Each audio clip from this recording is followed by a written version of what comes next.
انبیاء کرام کے جو ارحاسات ہوتے ہیں، یعنی نبی سے جو چیز قبل اعلان نبوت صادر ہوتی ہے اسے ارحاس کہتے ہیں۔ ارحاس ہو یا معجزہ، معونت، کرامت، استدراج، یہ ساری چیزوں کا ایک ہی معنی ہے۔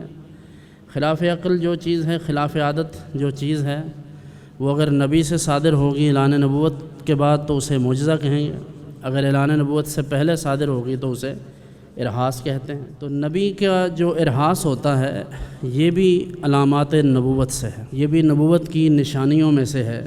اگرچہ نبوت کا اعلان نہیں کیا ہوتا لیکن حیثیت خاص ہوتی ہے اللہ کے ہاں، اس لیے ان تمام چیزوں کو بھی نبوت میں کنسیڈر کیا جاتا ہے۔ مشکات میں ہے، صحیح مسلم کے ریفرنس کے ساتھ، حضرت انس بن مالک رضی اللہ تعالیٰ عنہ اس کے راوی ہیں۔ حضور اکرم صلی اللہ علیہ وسلم تشریف فرما تھے بچوں کے پاس، ابھی عمر مبارک 6-7 برس تھی۔ حضرت جبرائیل علیہ السلام حاضر خدمت ہوئے، اللہ کے حکم سے حضور اکرم صلی اللہ علیہ وسلم کو پکڑا اور آپ کے سینہ مبارک کو چاک کر دیا۔ فشق عن قلبہ، دل مبارک کے کچھ حصے کو باہر نکالا اور فرمایا یہ شیطان کا حصہ ہے، اور پھر اسے ایک تشت کے اندر جو کہ جنت سے لایا گیا تھا سونے کا، اس میں پانی جو زمزم کا تھا اس کے ساتھ دل اقدس کو دھو دیا گیا۔ یہ سارا پروسیس کوئی 50-60 سال کا، 40 سال کا بندہ نہیں، 6 سال کی عمر میں اللہ کے نبی صلی اللہ علیہ وسلم یہ خود اپنی آنکھوں سے دیکھ رہے ہیں۔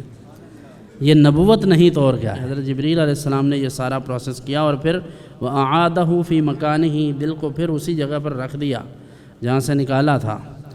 تو بچے جو قریب کھیل رہے تھے، جب انہوں نے اس بات کو محسوس کیا کہ یہ تو سینہ کھول دیا گیا ہے، تو انہوں نے دیکھا تو وہ وہاں سے شور مچاتے ہوئے چلے گئے لوگوں کے پاس۔ حضرت بی بی سیدہ حلیمہ سعدیہ وہاں تھیں، ان کے پاس گئے، وہاں جا کر کہا ان محمدًا قد قتل صلی اللہ علیہ وسلم۔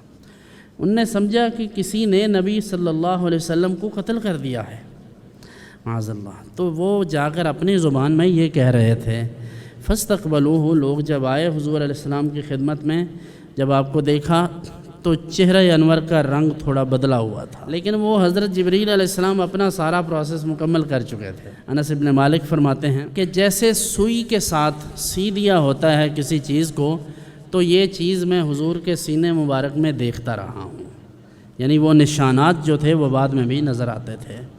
تو یہ اگرچہ اعلان نبوت سے قبل کی بات ہے لیکن یہ نبوت کی علامات میں سے ہے، نبوت کا حصہ ہے اور نبی کی شایان شان ہے، اس لیے اس کا تذکرہ کرنا بھی ہمارے لیے باعث اجر و ثواب ہے۔ اس کے بعد حضرت جابر بن سمرہ رضی اللہ تعالیٰ عنہ سے مروی ہے کہ نبی کریم صلی اللہ علیہ وسلم ارشاد فرماتے ہیں کہ انی لأعرف حجرا بمکہ کان یسلم علی قبل ان ابعث، میں مکہ مکرمہ میں اس پتھر کو پہچانتا ہوں جو اعلان نبوت سے قبل مجھے سلام کیا کرتا تھا۔ اب یہی نبوت کی علامات کہ نبی کریم صلی اللہ علیہ وسلم نے اعلان نبوت نہیں فرمایا لیکن پتھر جانتا ہے کہ یہ اللہ کے نبی ہے۔